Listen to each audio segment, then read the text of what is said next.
Hello achievers, A4 के study time में आपका स्वागत है।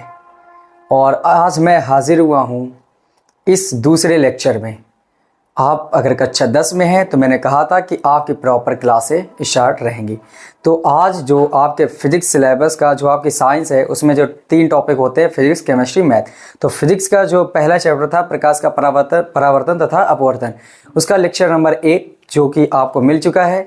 तो आज ये है लेक्चर नंबर 2 की क्लासेस। और इसमें इससे पहले वाली क्लासेस में जो हमने पढ़ा था उस समय हम लोगों ने पढ़ा था प्रकाश क्या है और प्रकाश का परावर्तन क्या है। साथ ही हम लोगों ने एक और टॉपिक पढ़ा था प्रकाश परावर्तन के नियम, जो कि बाखूबी आपको समझ में आए होंगे। तो आज की ये जो क्लास होगी स्टार्ट होगी, मैंने कहा था कि ये इस क्लास में जो दूसरी क्लास होगी उसमें हम पढ़ाएंगे टॉपिक 3 आपके, जो मैं तीनों इधर लिख दे रहा हूं और उन्हीं टॉपिक के अकॉर्डिंग ये पूरी क्लासेस चलेंगी। आपको केयरफुली शुरुआत से लेकर अंत तक एक एक चीज़ें करके पढ़नी है। और जो चीज़ें आपको अच्छी लगें मैं इसमें डेफिनेशन लिख भी देता हूं, क्योंकि अगर आप छोटी क्लासों में हैं तो शायद आपको सुनकर लिखने में थोड़ी सी तकलीफ हो, तो मैं लिख भी देता हूं। तो आप पॉज करके या रोक करके रेज्यूम करके उसे फिर से नोट कर सकते हैं। इसके बाद फिर से दोबारा आप चला कर वीडियो आगे बढ़ सकते हैं। तो ऐसा कर लेना, स्क्रीनशॉट ले लेना, ताकि सारी चीज़ें आपके नोट्स में बन जाए और आप अच्छे से बोर्ड एग्जाम दें और आपका सिलेबस क्लियर हो जाए और नंबर अच्छे आए। तो देखते हैं आज हम कौन कौन से टॉपिक पढ़ने वाले हैं। तो जो पहला टॉपिक होगा आज हमारा वो होगा दर्पण। पहला टॉपिक हम लोग पढ़ेंगे, पहले क्या पढ़ेंगे, दर्पण क्या है। दूसरी चीज हम लोग पढ़ेंगे कि दर्पण के प्रकार क्या हैं।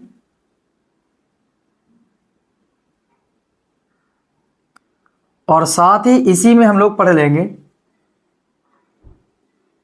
उत्तल और अवतल, उत्तल और अवतल। दर्पण में हम लोग 2 चीजें पढ़ेंगे, एक तो समतल और एक तो गोली। एक पढ़ेंगे हम समतल और एक पढ़ेंगे गोली। इसमें से समतल आपके सिलेबस में नहीं है, हम लोगों को पढ़ना है गोली दर्पण। ध्यान रखिए, दर्पण में हम लोगों को क्या पढ़ना है, समतल और गोली। फिर इस गोली दर्पण के ही ये जो प्रकार, हमें ये तो सिलेबस में है नहीं, तो पढ़ेंगे गोली दर्पण। और गोली दर्पण के प्रकार पढ़ेंगे, वो कितने तरह के हो सकते हैं, 2 तरह के, उत्तल और अवतल। फिर जैसे ही हम क्रियाकलाप खत्म करेंगे आगे तीसरे नंबर पर पढ़ेंगे हम लोग दर्पण से संबंधित परिभाषाएं। दर्पण से संबंधित परिभाषाएं।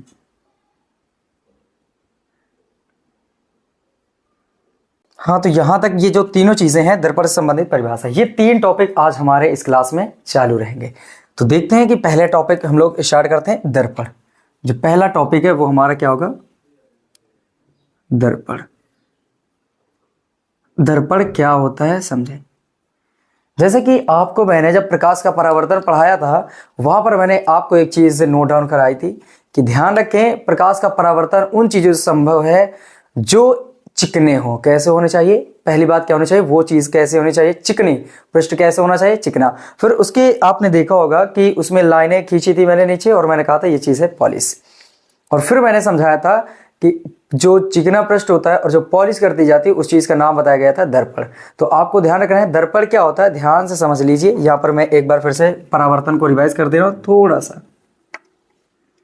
ये मैंने ऐसी लाइनें खींची थी, इसका नाम पूरा था, ये ओवरऑल दर्पण था। ये क्या था बोलो, दर्पण था। और यहां पर प्रकाश आ रही थी, ये प्रकाश किरण पड़ी और यूं टकराकर वापस चली गई थी। इस आने वाली का आपतित किरण, जाने वाली का नाम था परावर्तित किरण। ये कौन सी किरण थी, आपतित किरण। और ये कौन सी किरण थी, परावर्तित किरण, परावर्तित किरण। और इन दोनों के बीचों बीच लाइन हमने खींची थी जिसका नाम क्या दिया गया था, अभिलंब। इसका क्या नाम था, अभिलंब। आपको सही से याद आ रहा होगा। ये क्या था, आपतन कोण था, आपतन कोण आई। और ये कौन था, परावर्तन कोण, कोण आर। इसमें ध्यान रखने की बात ये थी कि मैंने कहा था ये जो नीचे वो क्या है, दर्पण। और मैंने बताया भी था कि आप जब प्रयोग किया करते थे या किसी को परेशान करने के लिए आप धूप से खिलवाड़ किया करते थे उस समय दर्पण का ही प्रयोग किया करते थे। तो यहां पर ध्यान देंगे कि ये जो दर्पण है इसमें दो पृष्ठ होते हैं, हर एक दर्पण में दो पृष्ठ होते हैं, एक तो चिकना और एक पॉलिश। ये होता है चिकना, चिकना पृष्ठ, और ये होता है एक पॉलिश,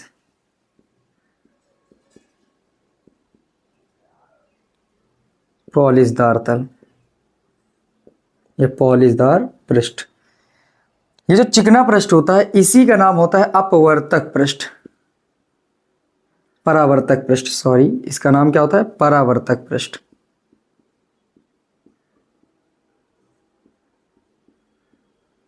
ये उस जगह पर नहीं बताया गया था क्योंकि वहां इसकी कोई खास जरूरत नहीं थी। यहाँ पर दर्पण जब पढ़ेंगे तो आपको इन पृष्ठों के बारे में जानकारी होना बहुत जरूरी है। तो आपको ये बताओ, मैंने क्या समझाया कि जो दर्पण होता है उसमें कितने पृष्ठ होते हैं? दो पृष्ठ, एक ऊपर होता है एक नीचे। एक चिकना पृष्ठ होता है जिसका नाम होता है परावर्तक पृष्ठ, एक दूसरा पृष्ठ होता है जिसमें पॉलिश होती है, इसको बोलते हैं हम लोग पॉलिशदार पृष्ठ। तो क्या सोचो, अगर प्रकाश का परावर्तन होने के लिए मैंने कहा था चिकने पृष्ठ का होना अनिवार्य है, तो क्या अगर मैं चिकने पृष्ठ को नाम परावर्तक पृष्ठ दूं तो क्या आप ये नहीं कह सकते कि परावर्तन की घटना के लिए परावर्तक पृष्ठ का होना बहुत जरूरी है? परावर्तक पृष्ठ का होना बहुत जरूरी है। अब बताओ, ये दर्पण बना है तो दर्पण की डेफिनेशन कैसे बनाएंगे हम? कोई एक ऐसा पृष्ठ जिसका एक पृष्ठ परावर्तक तल हो, जिसका क्या बोल सकते हैं, ऐसी व्यवस्था जिसमें दो पृष्ठ हो और एक पृष्ठ परावर्तक पृष्ठ हो और दूसरा पॉलिशदार पृष्ठ हो, तो उस व्यवस्था का ही नाम क्या होता है? दर्पण। क्या बोलेंगे? दर्पण। कैसे बोलेंगे? दर्पण एक ऐसी व्यवस्था होती है जिसमें दो पृष्ठ होते हैं, जिनमें से एक पृष्ठ परावर्तक पृष्ठ और दूसरा पृष्ठ पॉलिशदार पृष्ठ होता है, या एक तल परावर्तक तल कहलाता है और दूसरा पॉलिशदार तल कहलाता है। तो देखते हैं, इसमें हम लिखते हैं परिभाषा, थोड़ी सी अच्छी लिखेंगे, ये तो समझाने के हिसाब से लिखते हैं। दर्पण एक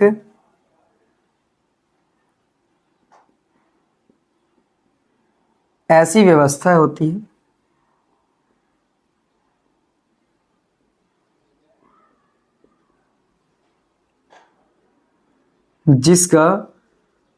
जिसके एक पृष्ठ पर कलाई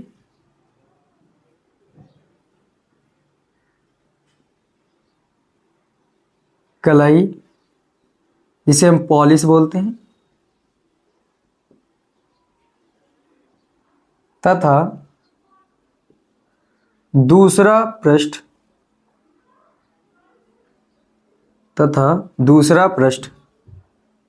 परावर्तक पृष्ठ होता है।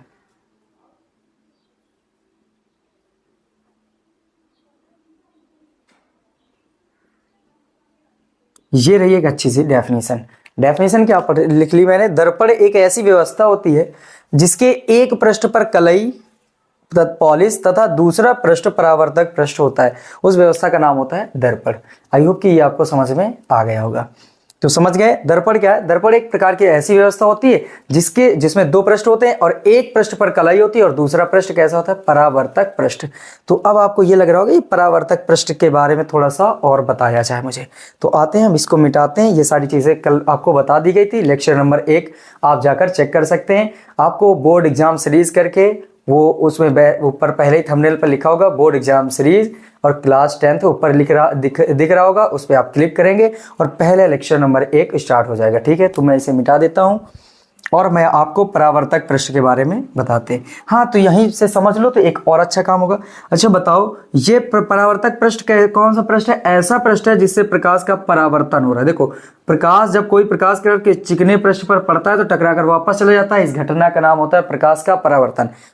जब प्रकाश किरण किसी चिकने पृष्ठ पर पड़ती है तो टकराकर उस सतह से वापस लौट जाती है, इस घटना का नाम होता है प्रकाश का परावर्तन। ये नॉर्मल भाषा में है। और वो उस चिकने पृष्ठ का नाम क्या होता है? परावर्तक पृष्ठ। जो चिकने पृष्ठ से टकराकर जा रही है, जिससे प्रकाश का परावर्तन हो रहा है, उसी पृष्ठ का नाम क्या है? परावर्तक पृष्ठ। तो कह सकते हो परावर्तक पृष्ठ एक ऐसा पृष्ठ होता है जिससे प्रकाश का परावर्तन संभव होता है। ऐसा पृष्ठ जिससे प्रकाश का परावर्तन हो सके, उस पृष्ठ का ही नाम क्या होता है? परावर्तक पृष्ठ। चलो इसको भी लिख देते हैं, और इसकी हमें कोई ज़रूरत नहीं है, इसको हम मिटा दे रहे हैं। ये लेक्चर नंबर 1 पे पूरा हो चुका है। अगर आपने वो क्लासेज नहीं अटेंड किए तो उसको अटेंड कर सकते हैं। अब आ जाते हैं हम लोग परावर्तक पृष्ठ पे, थोड़ा सा इधर आ जाते हैं। परावर्तक पृष्ठ, परावर्तक पृष्ठ। तो ऐसा पृष्ठ, ऐसा पृष्ठ जिससे प्रकाश का, जिससे प्रकाश का परावर्तन हो सके, परावर्तन हो सके, उसे परावर्तक पृष्ठ कहते हैं, उसे परावर्तक पृष्ठ कहते हैं। समझ गए होंगे। ये मैंने दर्पण बता दिया। दर्पण में जो शब्द आया था, जो आपको कठिन लग रहा था, वो उसकी मैंने डेफिनेशन लिख दी, जो परावर्तक पृष्ठ था। परावर्तक पृष्ठ क्या होता है? ऐसा पृष्ठ जिससे प्रकाश का परावर्तन हो सके, उसी को हम लोग क्या बोलते हैं? परावर्तक पृष्ठ। अब जैसे कि मान लो आपके पास फोन है, फोन को जब हम लॉक कर देते हैं तो उस स्क्रीन पर आप अपने आप को खुद को देख सकते हो। मतलब क्या होता है, जब धूप की किरणें या प्रकाश की किरणें उस पर पड़ती हैं, हमारे चेहरे पर पड़ती हैं, चेहरे से जाकर उसमें टकराई, टकराने के बाद वापस आई हमारी आंखों पर दिखाई पड़ती हैं, उस पृष्ठ को नाम क्या दे सकते हैं? दर्पण। अभी इतनी गहराई पे ना जाओ, जब मानव नेत्र सिखाएंगे तो आराम से सिखाएंगे क्या क्या मैं समझाने वाला हूँ। बस आपको इतना समझना है, हर वो पृष्ठ जिसमें आप अपने परछाई को देख सकते हो। अच्छा, अब ऐसा मत कह देना कि जैसे कि बोरा वोरा, बोरे पे नहीं आप खुद को देख सकते। ऐसा चिकना पृष्ठ हो जिससे हम खुद को देख पाए, वो चीज़ क्या कहलाता है? एज अ परावर्तक पृष्ठ कार्य करता है। ठीक है, ध्यान रखेंगे। जैसे कि आपके पास नए बर्तन है घरों में, आमतौर पर आप देख सकते हैं उन हर एक बर्तनों पर हम अपनी इमेज देख सकते हैं। इसका मतलब वो हर एक बर्तन नया जिससे प्रकाश हम खुद को आसानी से देख पा रहे हैं, वो चीज़ क्या कहलाती है? परावर्तक पृष्ठ। वो जो पृष्ठ होता है कैसा कहलाता है? परावर्तक पृष्ठ। आई होप कि समझ गए होंगे। चलते हैं, अब बढ़ते हैं आगे चीज पे। दर्पण के दो प्रकार पढ़ेंगे, समतल और गोली। हम लोग लिखते हैं दर्पण के प्रकार।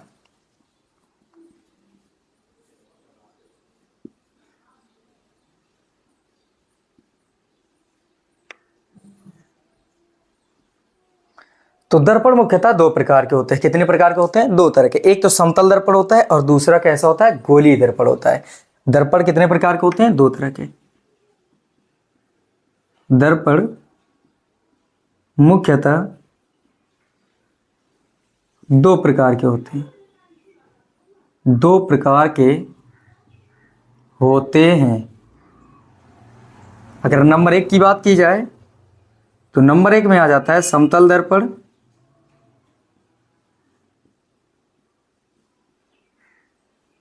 और नंबर दो में आ जाता है गोलीय दर्पण। अपने सिलेबस के अकॉर्डिंग देखें हम लोग तो वहां पर समतल दर्पण हमें बिल्कुल भी नहीं पढ़ना है। जो हमें पढ़ना है वो क्या पढ़ना है? गोलीय दर्पण। तो हम जो डिस्कस करने वाले हैं वो हम पढ़ेंगे गोलीय दर्पण। अब जो भी चीजें होंगी वो हम गोलीय दर्पण के बारे में पढ़ेंगे। एक बार मैं हट जाता हूं, इसका स्क्रीनशॉट ले लो क्योंकि मैं इसे मिटाने वाला हूं। तो फिर अब ऐसा करते हैं, इसको मिटा दिया जाए और पढ़ेंगे हम गोलीय दर्पण के बारे में।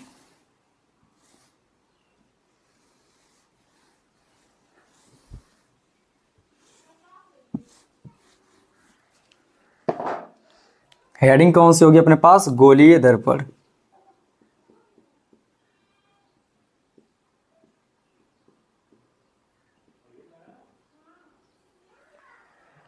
गोलीय दर्पण के बारे में अब पढ़ा जाए एक एक करके। क्या क्या चीजें पढ़ सकते हैं हम इसमें, क्या क्या होता है, वो सारी चीजें आपको मैं समझाने जा रहा हूं। देखिए, गोलीय दर्पण क्या होता है, आपको शब्द से ही समझ में आ रहा होगा। गोली मतलब गोले की तरह कोई चीज होगी, उससे जो बनाया गया दर्पण, उसी का नाम क्या होता है? गोलीय दर्पण। जैसे आप सोच रहे हैं, बिल्कुल करेक्ट है कि गोले या गोले की तरह वाली चीजों से जो दर्पण बन जाए उसी का नाम होता है गोलीय दर्पण। अब मैं आपको एक बात बता दूं, जैसे कि मैंने अभी बताया कि दर्पण में दो चीजों को होना बहुत जरूरी था। नंबर एक जो फर्स्ट नंबर पे था वो मैंने कहा था एक पॉलिशदार तल, दूसरा कौन सा? परावर्तक तल। दो तल होंगे तो वो चीज बन के तैयार हो जाएगी हमारे पास गोलीय दर्पण। सॉरी, वो कोई भी दर्पण बन जाएगा सिचुएशन के अनुसार। कभी कभी गोली दर्पण में पढ़ना होगा तो गोले की तरह से कोई चीजें बनाएंगे। समतल पढ़ना होगा तो समतल, जो मैंने खींचा था वो देखे थे फ्लैट था तो उसको बोलते हैं समतल दर्पण। यहाँ पर हम लोग गोलीय दर्पण पढ़ते हैं। तो सुनो ध्यान से, अगर मान लो कि मेरे पास एक ये गोला है,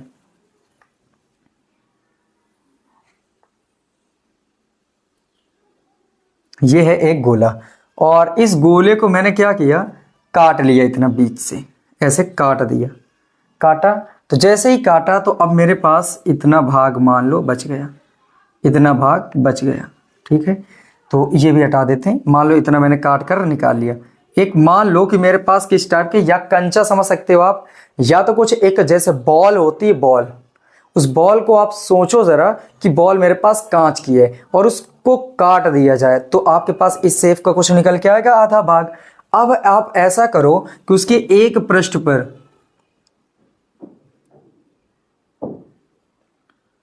पारा या फिर रेड ऑक्साइड की पॉलिश कर डालो।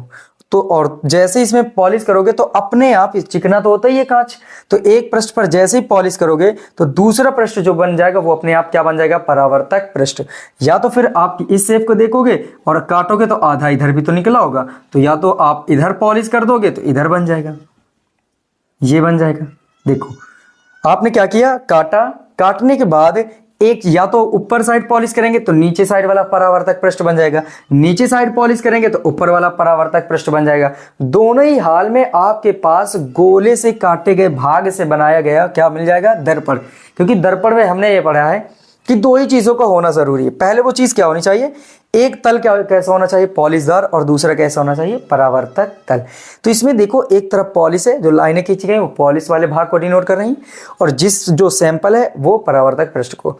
तो इसमें इधर अंदर की ओर पॉलिश है, बाहर की ओर परावर्तक तल है, इसमें बाहर की ओर पॉलिश है, अंदर की ओर परावर्तक पृष्ठ है। तो ये दोनों ही हालात में दर्पण है, लेकिन ये कुछ अलग टाइप का दर्पण है और ये कुछ अलग टाइप का दर्पण है। यहां पर दो दर्पण है, लेकिन पहले हम लोग केवल गोलीय दर्पण की परिभाषा बनाते हैं कि ये गोलीय दर्पण होता क्या है, फिर इनके प्रकार के बारे में अलग से पढ़ेंगे। ध्यान रखें, अगर मैं ये कहूं कि गोलीय दर्पण किसी गोले का काटा गोले या फिर गोलीय कोष का काटा गया भाग होता है, तो बोलेंगे आप बिल्कुल सही, क्योंकि मैंने भी कहा एक बॉल समझो, बॉल एक गोलीय कोष की तरह होता है या गोले की तरह होता है, तो इसको काट दो तो ये क्या बन गया, गोले या गोलीय कोष का काटा गया भाग बन गया। उसी भाग ही तो है, आधा भाग है मान लो समझने के लिए, तो उसका भाग है। तो हम लोग क्या बोलेंगे, गोली दर्पण। ये कैसे दर्पण है, गोली दर्पण। ध्यान रखें, गोली दर्पण उन्हें कहते हैं जो सीधे ना हो और गोले से काट कर बनाए गए। तो ये गोले के भाग या गोली कोष के भाग को काट कर बनाए गए हैं, अभी इमेजिन किया हम लोगों ने। तो ये इनको कैसे डेफिनेशन इनकी बनाएंगे, गोली दर्पण किसी गोले अथवा गोली कोष का काटा गया भाग होता है, बस ये बात कहनी। गोली दर्पण किसी गोले या फिर गोली कोष का काटा गया एक भाग होता है जिसके एक पृष्ठ पर पॉलिश, चाहे इधर हो या फिर ऊपर हो या फिर अंदर हो, जिसकी एक पृष्ठ पर पॉलिश और दूसरा पृष्ठ परावर्तक पृष्ठ होता है, उसी का नाम होता है गोली दर्पण। गोली दर्पण किसी गोले या फिर गोली कोष का एक काटा गया भाग होता है जिसके एक पृष्ठ पर हम लोग कर देते हैं कलई या फिर पॉलिश, और दूसरा तल जो होता है वो होता है परावर्तक तल। तो उस चीज का नाम होता है गोली दर्पण। यहां पर मैं डेफिनेशन लिख दे रहा हूं, आपको स्क्रीनशॉट ले लेना है और नोट्स अच्छे से बनाने। और हाँ, ध्यान रखना, पढ़ते तो यहां पर 27 लाख बच्चे हैं। आपको ये मैं बता दूं कि हर बार यूपी बोर्ड में मैक्सिमम कम से कम 25 लाख लड़के पढ़ते ही होंगे हर बार। अगर आप ध्यान रखो तो पढ़ते तो 25 लाख हैं, लेकिन उनमें से अच्छा रिजल्ट कितने का आता है, मात्र 5% लोगों का। तो ध्यान रखो, पढ़ता हर कोई, 5% के भी अच्छे रिजल्ट नहीं आते। क्यों? क्योंकि पढ़ाई मन से कौन कर रहा है, डिपेंड उस बात पर है। क्योंकि अगर आप ढंग से नहीं पढ़ रहे हैं तो आप भी उन 25 लाख में शामिल तो हैं, लेकिन आप अच्छों में शामिल नहीं हो सकते। अगर आप यहाँ आए हो, मेरे चैनल पे आए हो, तो ध्यान रखो आपको 25 लाख में नहीं, मात्र उन अच्छे 5% लोगों में शामिल होना है। इसके लिए आपको दिन रात एक करके पढ़ाई करनी ही होगी, चाहे जितनी भी सिचुएशन क्यों ना हो जाए, आपको धैर्य के साथ पढ़ाई करते रहना है। पेशेंस बहुत ज़रूरी है पढ़ाई के लिए। जैसे ही आपको लगे कि इसमें हम कुछ गलत कर रहे हैं या इसमें मुझसे गलती हुई, आप तुरंत उसको दोबारा पढ़ो और लिखो उसे, क्योंकि लिखने से ही सारी चीज़ें क्लियर होती हैं। तो ध्यान रखें, हम आगे बढ़ते हैं और डेफिनेशन इसकी लिख रहे हैं। गोली दर्पण किसी गोले अथवा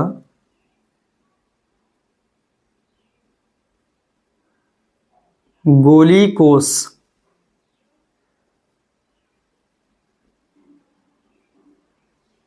का काटा गया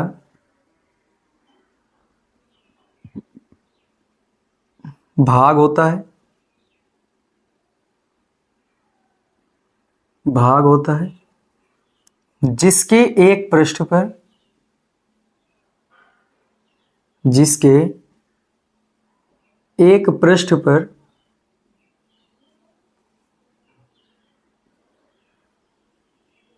कलाई तथा दूसरा पृष्ठ परावर्तक पृष्ठ होता है।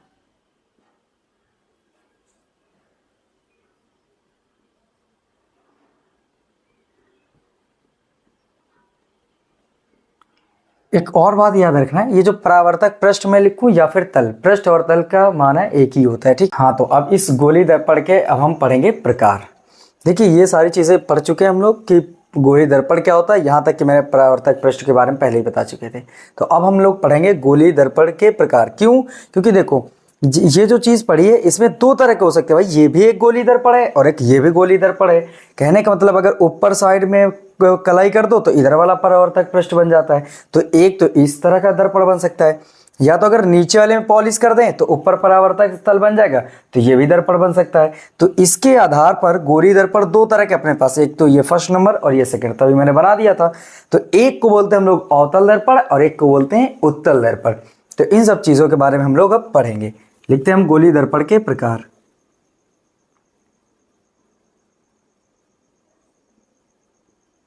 गोली दर्पण के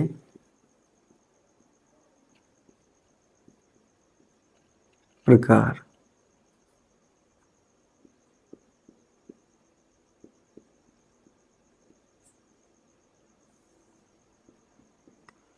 तो इसे थोड़ा सा मिटाया जाए, चलो अच्छा इसी में समझा देते हैं। देखो ये जो पहला वाला है इसी का नाम होता है अवतल दर्पण, और ये जो दूसरा है इसका नाम है उत्तल दर्पण।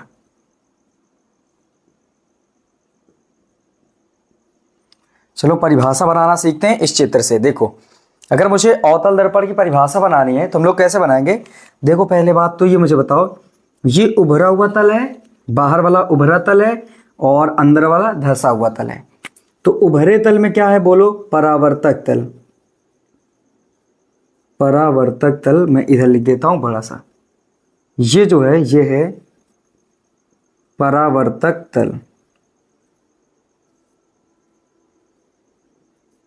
और ये जो अंदर की ओर कलाई ये धंसा हुआ है, इसमें इस वाले फर्स्ट चित्र की बात हो रही, इसको बोलेंगे हम लोग कलाईदार तल। कलाईदार, कलाई किया गया तल।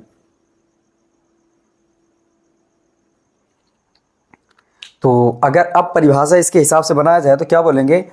ऐसा गोली दर्पण, ऐसा गोली दर्पण जिसके अंदर की ओर कलाई की जाती है तथा परावर्तक तल बाहर की ओर उभरी सतह में होता है, उसे हम अवतल दर्पण कहते हैं। देखो गोली दर्पण दो प्रकार के होते हैं, कौन से? एक अवतल और एक उत्तल। परिभाषा कैसे बनाएंगे? ऐसा गोली दर्पण जिसके दबी हुई सतह में कलाई होती है तथा परावर्तक तल बाहर की ओर उभरी सतह में होता है, उसे हम अवतल दर्पण कहते हैं। तो इसको हम यहाँ पर लिखेंगे। तो पहले यहाँ पर हम लिख लेते हैं, गोली दर्पण दो प्रकार के होते हैं। गोली दर्पण दो प्रकार के होते हैं।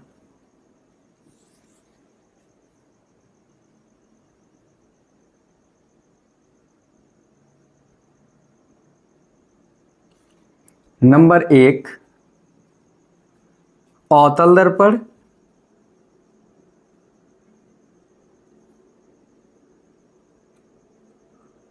और नंबर दो उत्तल दर्पण। उत्तल दर्पण, ये दो हो गए अपने पास। गोली दर्पण कितने प्रकार के होते हैं? दो तरह के, एक अवतल दर्पण और दूसरा उत्तल दर्पण। तो अब ये चीज तो समझ आ ही गई होगी।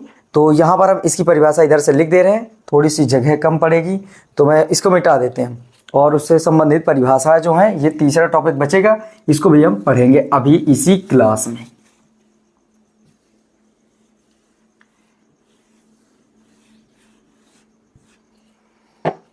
चलो पहले पढ़ लेते हैं हम लोग अवतल दर्पण।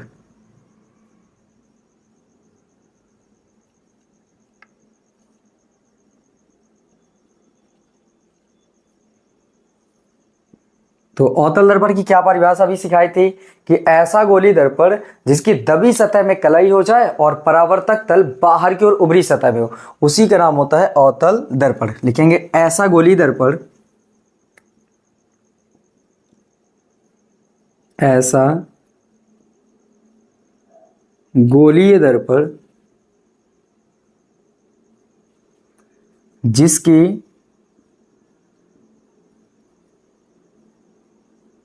दबी सतह में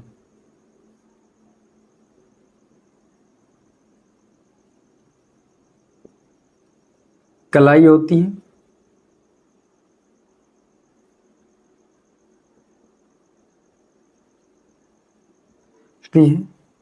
और परावर्तक तल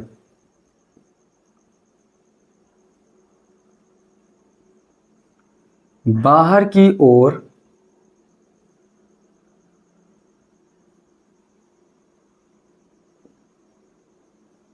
उभरी सतह में होता है।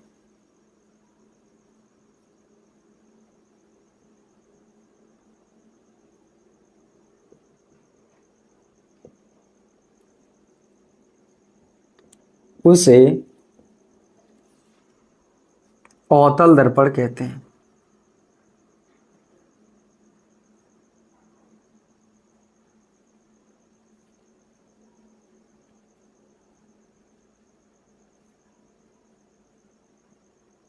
ये है परिभाषा। यहां पर अगर चित्र बनाने की जरूरत है तो यहां पर मैं एक चित्र बना देता हूं अवतल दर्पण का।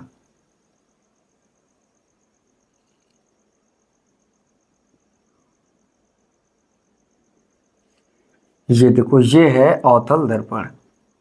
इसका क्या नाम है? अवतल दर्पण। ध्यान रखेंगे इस बात को कि देखो, ऐसा गोली दर्पण जिसके अंदर की ओर दबी सतह में, अंदर की ओर और दबी सतह में कलई हो और परावर्तक तल बाहर की ओर उभरी सतह में हो, उसे हम बोलते हैं अवतल दर्पण। यहीं पर पढ़ लेते हैं हम लोग उत्तल दर्पण।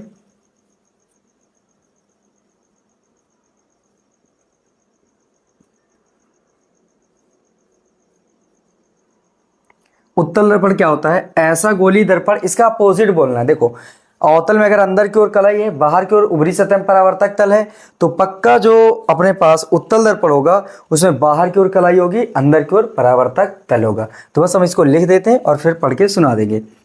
ऐसा गोली दर्पण, ऐसा गोली दर्पण जिसके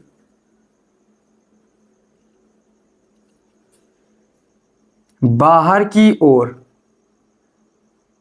बाहर की ओर उभरी सतह में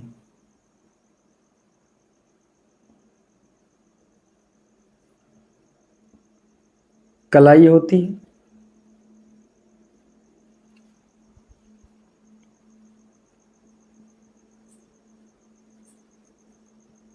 तथा परावर्तक तल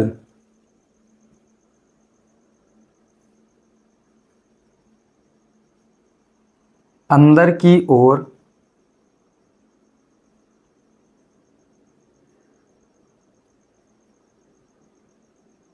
दबी सतह में होता है।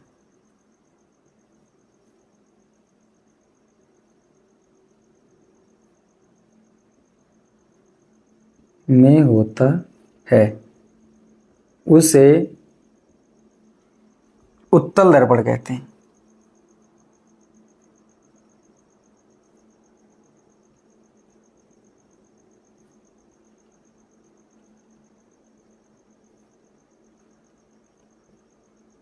ये है परिभाषा।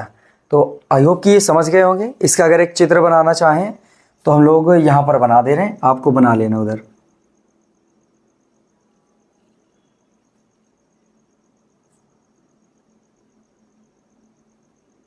सॉरी, यहां पर थोड़ी सी एक चीज मिस्टेक हो गई। यहां पर ये जो चीज बना है ये है अपने पास उत्तल दर्पण।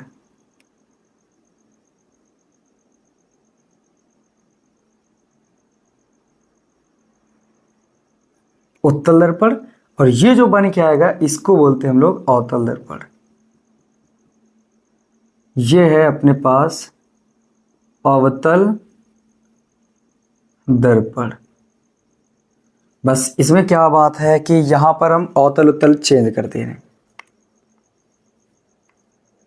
उत्तल दर्पण,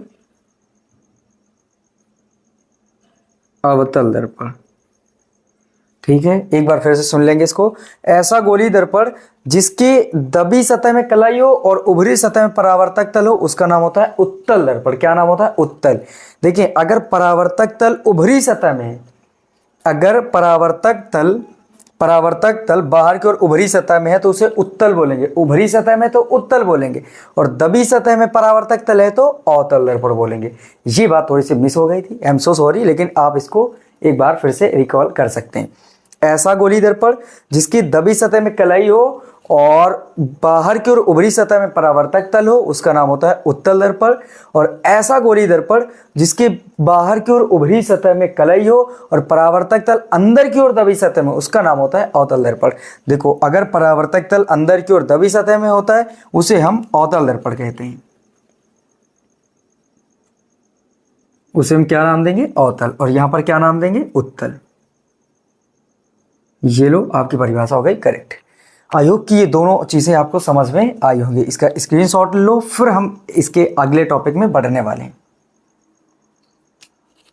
तो फिर अब इसको दिया जाता है मिटा, और हम पढ़ेंगे दर्पण से संबंधित कुछ परिभाषाएं।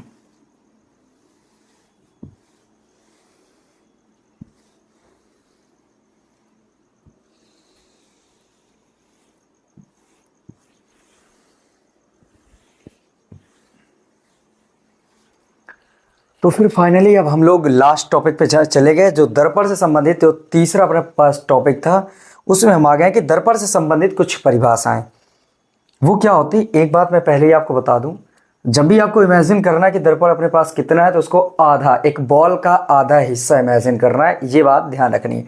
तो अगर मान लो आपके पास बॉल थी और इसका ये आपने आधा हिस्सा बना लिया, तो पक्का यहां पर इस बॉल का सेंटर रहा होगा, क्योंकि अगर ये आधा ऐसा पूरा होगा तो ये सेंटर रहा होगा। अगर मैं इसे एक लाइन ड्रा करूं, इस चीज को ऐसे लेकर आए,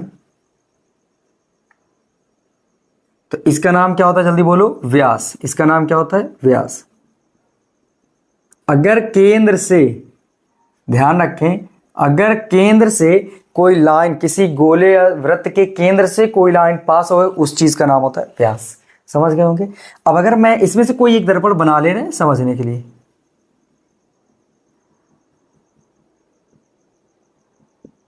ये बना लिया मैंने एक दर्पण, और ये कौन सा है? तो बोलेंगे अवतल दर्पण। हाँ, अब यहां पर ध्यान से समझेंगे, जो सारी चीजें हैं वो कई टॉपिक है, यहां पर जो चीजें पढ़नी है आपको, इसको हम इधर बनाएंगे भी और अच्छे से, उनको भी मिटा दिया जाता है ताकि और जगह हो जाए अपने पास। और मैं इस चित्र को उठा करके थोड़ा सा इधर खिसका दिया जाता है यहां पर।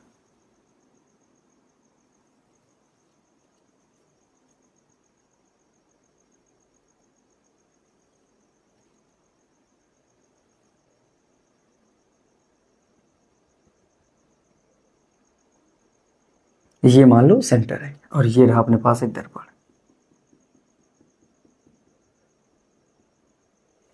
ठीक है, अब इसको भी मिटा दें और चलो अब पढ़ते हैं हम लोग सारी की सारी डेफिनेशन, क्या क्या पढ़नी है। इसका नाम देंगे हम लोग एम, इसका नाम देंगे एम डैश। अगर मैं आपसे नॉर्मली क्वेश्चन करूं कि आपके घर का द्वारक कितना है, तो पहली बात तो यहाँ पर सारी चीज़ें पहले जो पढ़नी उनमें से द्वारक शब्द आएगा पहले, उसी के बारे में बताने वाले आपको। द्वारक का मतलब होता है कि दरवाज़ा। द्वारक का मतलब क्या होता है? मेन द्वार, जहाँ से हम लोग गुजरते हैं उसको बोलते हैं द्वारक। तो अगर आपसे कोई पूछे आपके घर का द्वारक कितना बड़ा है, तो आप क्या करेंगे? ज़मीन से उस जहाँ तक दरवाज़ा है उसकी हाइट तक माप लेंगे और बोलेंगे ये है इसका द्वारक। जितनी 4 फीट, 5 फीट, 6 फीट, 10 फीट जितनी होगी, बोलेंगे वो क्या है? इसका द्वारक। ठीक वैसे ही मुझे बताओ, अगर मैं कहूं कि दर्पण का द्वारक क्या होगा तो आप बोलोगे एम एम डैश क्या है, दर्पण का द्वारक एम एम डैश, क्योंकि यहाँ से यहाँ तक है, इसकी ऊंचाई इतनी है, यहाँ से लेकर यहाँ तक इतना खुला है पूरा, तो बोलेंगे ये क्या है, द्वारक, उसका नाम क्या होगा, एम एम डैश। तो क्या मैं अगर ये बात कहूँ आपसे कि जो एम एम डैश है तो वो क्या है, तो बोलेंगे आप व्यास है, क्या बोलेंगे, व्यास। तो अगर मैं इनडायरेक्ट रूप से ये कहना चाहूँ कि किसी गोले अथवा गोली कोष के व्यास को, किसी गोले अथवा गोली कोष के व्यास को जिसका दर्पण एक भाग होता है, उसी व्यास को ही दर्पण का हम द्वारक कहते हैं, कह सकते हैं। अगर इतनी बड़ी चीज़ आपको नहीं याद हो रही तो आप 10th क्लास में नॉर्मल थोड़ा सा समझकर शॉर्ट कर सकते हैं कि उस गोली अथवा गोले कोष के व्यास को, उस गोले अथवा गोली कोष के व्यास को ही दर्पण का हम द्वारक कहते हैं। पहले हेडलाइन कौन सी आएगी, द्वारक। तो हम लिखते हैं दर्पण से संबंधित कुछ परिभाषाएं। दर्पण से संबंधित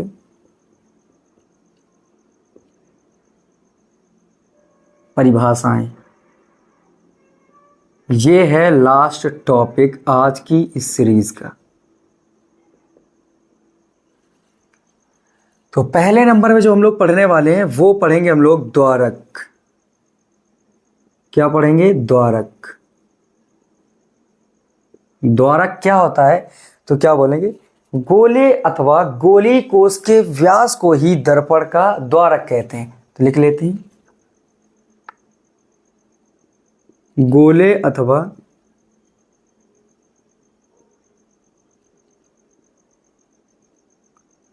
गोली कोष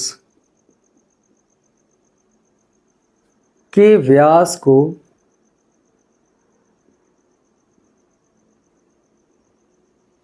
जिसका दर्पण एक भाग होता है, जिसका दर्पण एक भाग होता है,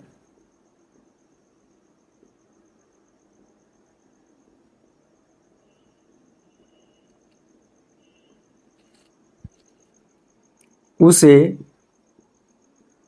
दर्पण का द्वारक कहते हैं।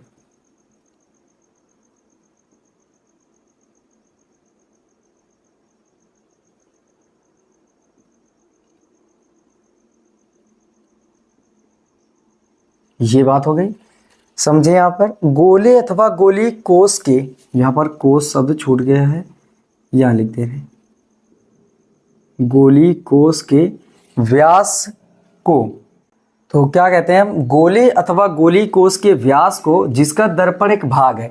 अच्छा बताओ, ये गोला रहा होगा,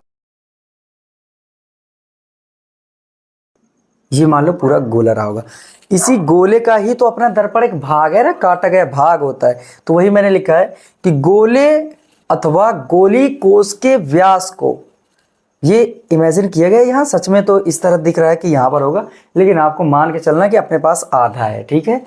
तो कि व्यास को जिसका दर्पण एक भाग है, जिसका इसका ये दर्पण एक भाग है, उसी के व्यास को ही दर्पण का क्या बोलते हैं, द्वारक कहते हैं। जिसका दर्पण एक भाग होता है उसे दर्पण का द्वारक कहते हैं। किसे, दर्पण के व्यास को।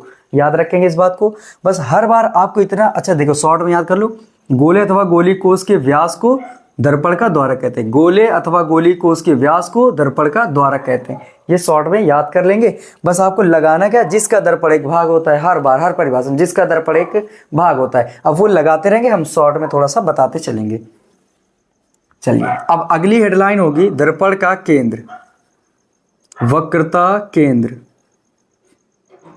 वक्रता केंद्र, वक्रता केंद्र क्या होता है, देखो अब आपको हर बार इतनी चीज लगा लेना, जिसका की दर्पण एक भाग होता है, जिसका दर्पण एक भाग होता है, हम लोग क्या बोलेंगे। अच्छा वक्रता केंद्र क्या होगा, ये गोले का ही केंद्र है, और गोले का केंद्र ही दर्पण का क्या कहलाता है, वक्रता केंद्र। याद रखेंगे, जो गोले का केंद्र है, मान लो ये जो गोले का केंद्र है, इसी केंद्र को ही हम दर्पण का वक्रता केंद्र भी कहते हैं। ये बात ध्यान रखनी है। तो हम लिखते हैं यहां पर दर्पण के, सॉरी, गोले अथवा गोली कोष के, गोले अथवा गोली कोष, गोलीय कोष के केंद्र को कोई दर्पण का वक्रता केंद्र कहते हैं।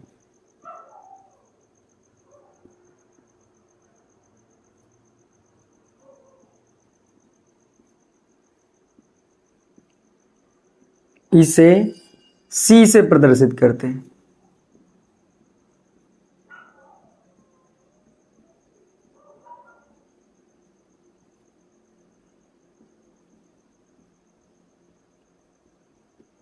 ये बात है, ठीक है, याद रखेंगे। देखो, अगर कोई गोला था या गोली कोस था, उसी के दर्पण एक काटा गया भाग होता है, तो जो गोला था या गोली कोस था उसका जो केंद्र था वही दर्पण का क्या कहलाता है? वक्रता केंद्र। ये बात हो गई। अगली बात आती है तीसरी, दर्पण का ध्रुव। लिखेंगे दर्पण का ध्रुव, थोड़ा सा या दर्पण का ध्रुव।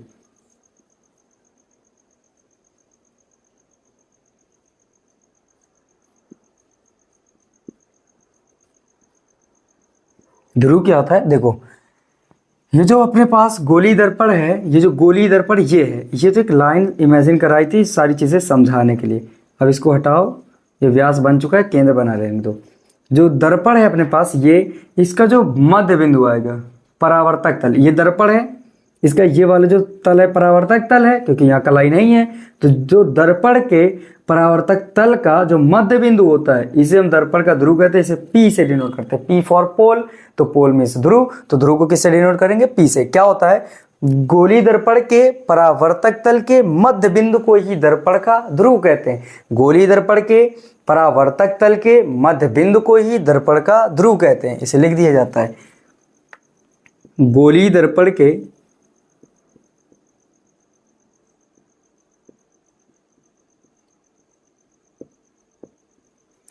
परावर्तक तल के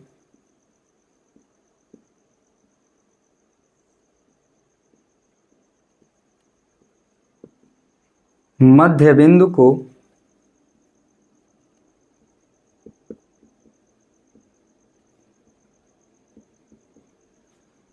दर्पण का ध्रुव कहते हैं। दर्पण का ध्रुव ब्रैकेट में लिख लेंगे हम P, तो समझ जाएंगे ध्रुव को P से डिनोट करते हैं। दर्पण का ध्रुव कहते हैं। ये बात कंफर्म हुई। अब इसके अलावा अगर हम ऐसा करें कि ये जो केंद्र है, इस केंद्र को P से मिला दें और ऐसे ही मिलाती हुई एक रेखा खींचे, तो केंद्र और ध्रुव को मिलाने वाली जो रेखा होती है उसे बोलते हैं दर्पण की मुख्य अक्ष। अगली हेडलाइन क्या है? मुख्य अक्ष।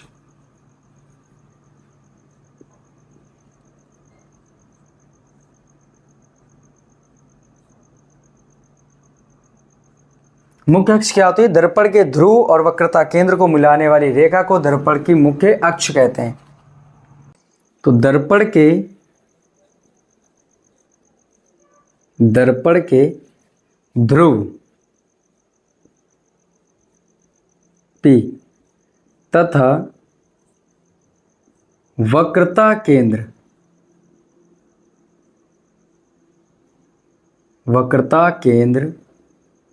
C को मिलाने वाली रेखा को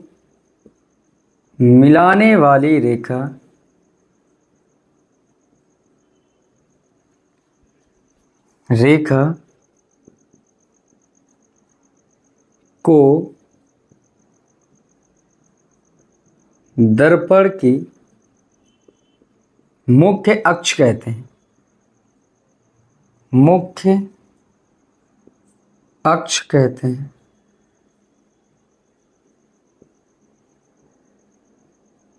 ये बन गई। अब यहां से ये सारी चीजें इतनी क्लियर हो जानी चाहिए। जो दर्पण का ध्रुव होता है और वक्रता केंद्र होता है, तो ध्रुव को वक्रता केंद्र से मिलाने वाले अगर एक रेखा खींच दें, तो ये जो रेखा खींची जाएगी, इस रेखा का ही नाम होता है मुख्य अक्ष, मेन एक्सिस। तो ये बात आपको समझ आई होगी। इसका जल्दी से स्क्रीनशॉट लो। मैं थोड़ा सा इधर खड़ा हो जाता हूँ, फिर इन्हें मिटाना होगा मुझे अब। तो देखिए, अब इन सबको हम मिटा दे रहे हैं। ऊपर की ये परिभाषाएं, इनकी अब कोई जरूरत नहीं रही।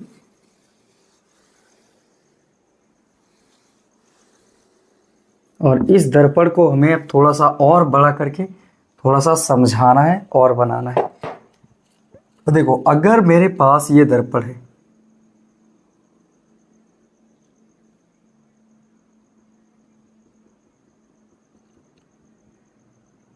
और यहां पर है इसका ध्रुव P, ये है M डैश, और यहां पर है मान लो C, और इसको मिला दी गई है, तो ये जो लाइन हो गई ये हो गई मुख्य अक्ष।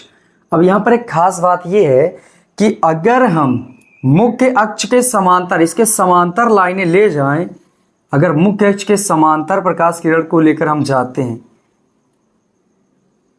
ऐसे बिल्कुल इसके समांतर, तो ये क्या करते, टकराने के बाद जैसे इसे गई दर्पण पर पड़ी और दर्पण से क्या होगा, परावर्तन होगा। तो परावर्तन के पश्चात ये टकरा कर जब आती हैं तो ऐसे जाती हैं, जब ये जाएगी तो ये भी ऐसे कुछ जाएगी, ऐसे, ये ऐसे गई, ये वापस आ गई, ये ऐसे गई और ऐसे वापस आई। ध्यान से आप समझेंगे कि मैं ये कहना चाह रहा हूँ कि दर्पण के जो मुख्य अक्ष होती है, दर्पण की जो मुख्य अक्ष होती, उसके समांतर जब प्रकाश किरणें ले जाते हैं, वो चाहे ऊपर से ले जाएं, चाहे नीचे से ले जाएं, चाहे इधर से कहीं से भी ले जाएं, बस समांतर होनी चाहिए। तो आप देखोगे कि वो जितनी भी किरणें ले जाओ वो सब की सब एक ही बिंदु से होकर गुजरेंगी। तो यहाँ पर क्या होगा, काफी ज्यादा फोकस हो जाता है, इसी वजह इसका नाम क्या होता है, मुख्य फोकस। इसका नाम क्या होता है, मुख्य फोकस। अगली हेडलाइन ही यही है, मुख्य फोकस।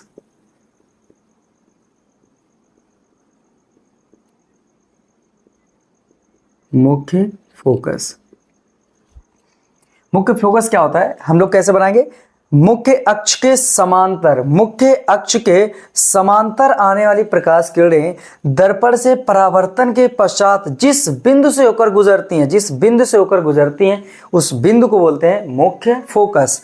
क्या बोलते हैं, मुख्य अक्ष के समांतर आने वाली प्रकाश किरणें,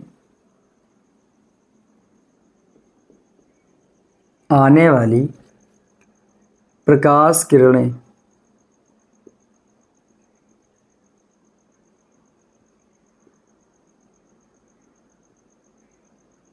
दर्पण से परावर्तन के पश्चात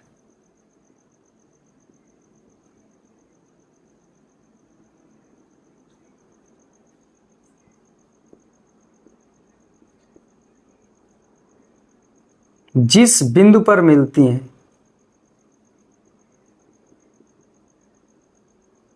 या जिस बिंदु से जिस बिंदु पर लिख देते हैं, जिस बिंदु से होकर गुजरती,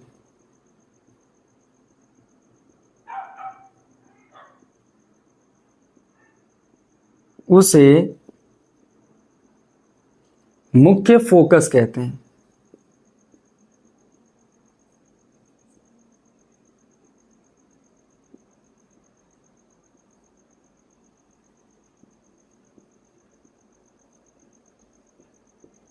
मुख्य फोकस कहते हैं, इसे F से प्रदर्शित करते हैं।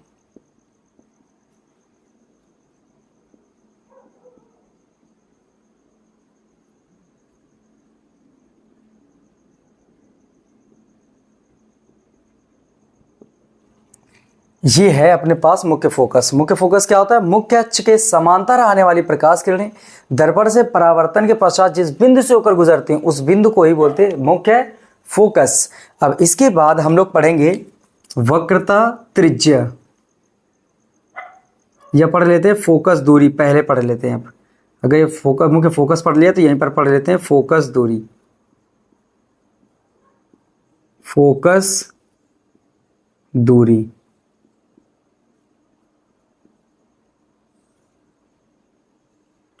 देखिए मुख्य फोकस यहाँ है, तो अगर दर्पण के ध्रुव और मुख्य फोकस के बीच की जो दूरी मापेंगे उसी का नाम होता है फोकस दूरी।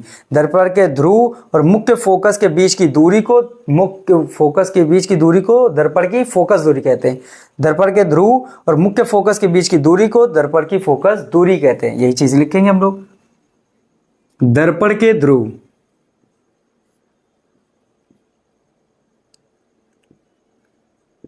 P तथा मुख्य फोकस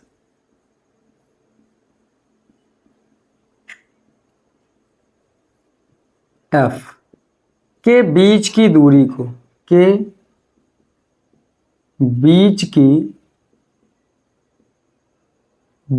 को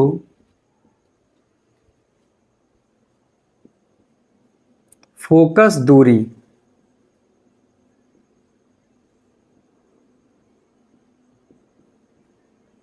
स्मॉल f कहते हैं।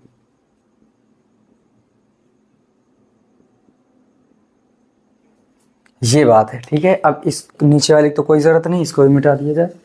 एक और लास्ट परिभाषा बची है और ये आपका टॉपिक पूरा खत्म हो जाएगा। वक्रता त्रिज्या।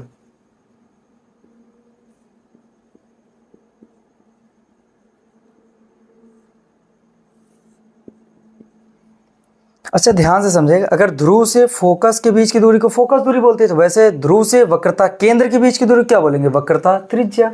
अगर समझो ये एक सेंटर है, ये एक गोला है मान लो, या सर्कल है, ये सेंटर है, तो यहाँ से यहाँ तक की जो दूरी होगी इसी तो वक्रता त्रिज्या बोला करते हैं, केवल त्रिज्या बोलते हैं।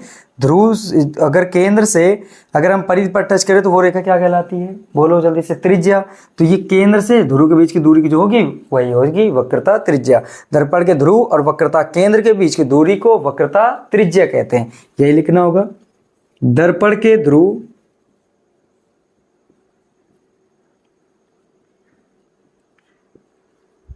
तथा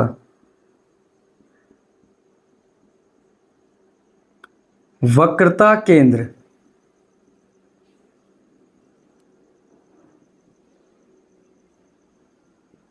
C के बीच की दूरी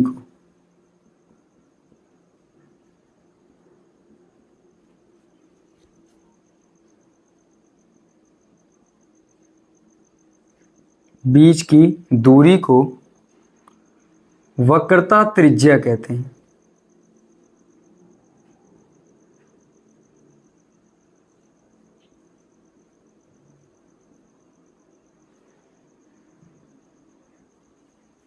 इसे R से प्रदर्शित करते हैं।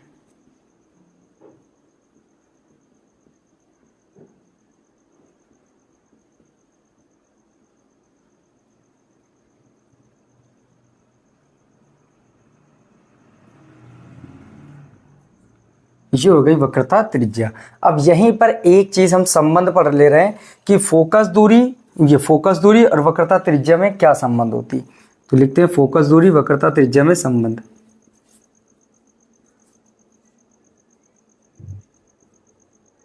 फोकस दूरी वक्रता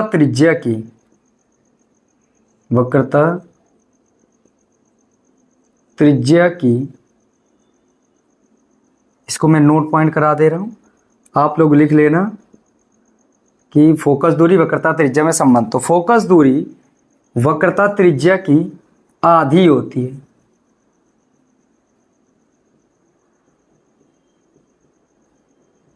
मतलब जो फोकस दूरी f होगा वो r का आधा f/r/2 के बराबर होगा।